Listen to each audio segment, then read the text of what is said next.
উচ্ছৃঙ্খল মেয়েদের চেয়ে একটা বিটিএস আর্মি মেয়ে অনেক বেটার। কেন বলছি শুনুন। একটা আর্মি মেয়ে 5-7টা জাস্টফ্রেন্ড রাখে না। এরা অপ্রয়োজনে বাহিরে ঘোরাফেরা করে না, অশ্লীল পোশাক পরে টিকটক করে বেড়ায় না, এরা প্রেম করে প্রেমিকের হাত ধরে পালায় না, কিংবা চিপাই চাপায় রাস্তাঘাটে প্রেমিকের সাথে টাইম পাস করে না। এদের এত সময় নেয়, এদের লাইফ জুড়েই বিটিএস।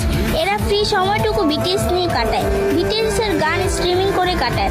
তাদের ইমাজিনেশন বিটিএস কে নিয়ে। মন খারাপ হলে এরা বিটিএস এর ফানি ভিডিও দেখে নিজেদের মুড নিজেরা ঠিক করে নেয়। এরা অযথা স্টাইল করে বাহিরে ঘোরাফেরা করে না, ছেলেদের অ্যাটেনশন পিক করে না, এরা রুতুপুতু পছন্দ করে না, আর ওরকম ভাবে ছেলেদেরকে পাত্তাও দেয় না। এখন বলবেন তারা কি বিটিএস এর জন্য আজীবন সিঙ্গেল থাকবে? জি না, সময় হলে এরাও পরিবারের পছন্দ মতো ঠিকই বিয়ে করে নিবে। সে চিন্তা আপনাদেরকে করতে হবে না।